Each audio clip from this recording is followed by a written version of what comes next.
All right, so I'm here with Richard McCaskill and Deanna. Is it Diana or Deanna? Diana. Diana, okay. Of Recon Recycling that we use for our recycling service at Sea Rocket Bistro. And Richard, maybe you can just tell me a little bit about yourself and how you got into this business. Well, I'm from Chicago originally. I came to San Diego in the Marine Corps after the first Persian Gulf War. Decided to settle here. In the time between getting out of the military and now, I started several businesses. I used to own and operate a supper club in the Gaslamp Quarter called the Juke Joint Cafe. And I used to import chemical minerals from Mexico to sell to agricultural and petroleum refineries up in the Central Valley. And, you know, I worked a lot of different jobs throughout San Diego, and one thing that I noticed that all businesses had in common was trash, but I didn't really know that much about waste.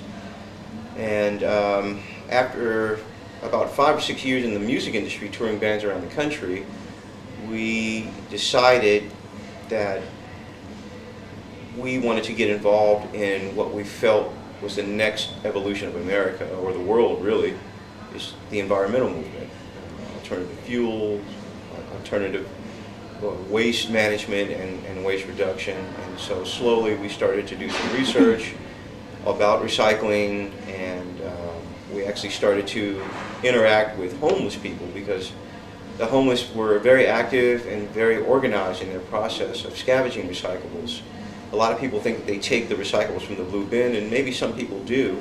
Not all people who scavenge, by the way, are homeless. Some people are just generating revenue to support their families that way. So one of the things I learned from the homeless is there's plenty of recyclables that are being thrown away in the trash, not the recycling bin. So once we started to dumpster dive and go through the dumpsters and really see what was inside of them, it really sparked us and motivated us to go and establish a service that could help people keep the recyclables out of the dumpsters. We service House of Blues, the New School of Architecture. We've serviced IKEA here in Mission Valley. The 1909 law, the People's Act, was passed here in San Diego 100 years ago, and it specifically focused on single-family homes being provided with free trash pickup, and that also extended into recycling for single-family homes. Last year, San Diego passed a new mandatory ordinance making recycling mandatory for all multifamily housing and commercial businesses. Those commercial businesses and multifamily housing never received free trash pickup either, so now there's a law that puts them in the position to be legally liable to recycle. So what we're trying to do is help offset it. The trash companies are overwhelmed, we think, with just providing the sound service that they do for trash. Recycling is a slightly different creature. It requires a different type of business process. And so with that, what we've been able to do is help people manage the new law that's come out by helping them pilot and start these recycling programs.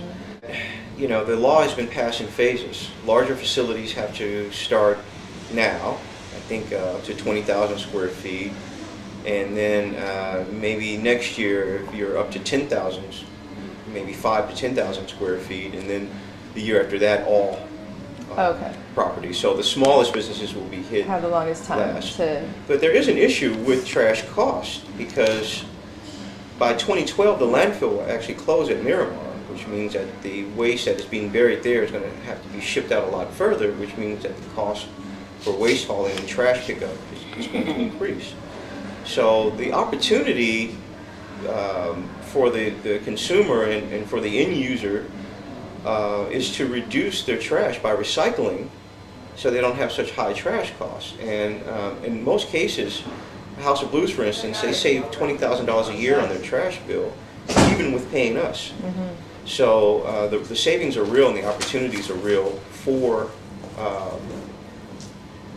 businesses and for multifamily housing that have high trash bills. Well, again, I would analyze their trash bill and say, okay, you're spending hypothetically maybe $500 a month for trash pickup.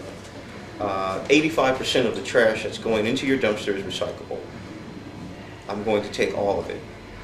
You're only going to need you were getting 6 pickups a week. Now you only need 2 or 3. So your trash bill is going to be lowered tremendously. I can't do the service for free because not only do I have to pick up the recyclables, I have to process them and separate them and make them ready for the larger processors, and the cost of labor and overhead and all that sort of thing. And then sometimes they have no value, but I'm still required to recycle all of them. So my overhead is less expensive for me to do this. That's why I can charge you such a small fee to do it. I don't have front loader trucks and conveyor belts and all these other pieces of equipment that are very expensive and leave a much larger carbon footprint. We're a small business, grassroots, more hands-on, handmade, and basically we have a lot less cost because we're a much smaller infrastructure, but we're extremely efficient for our size.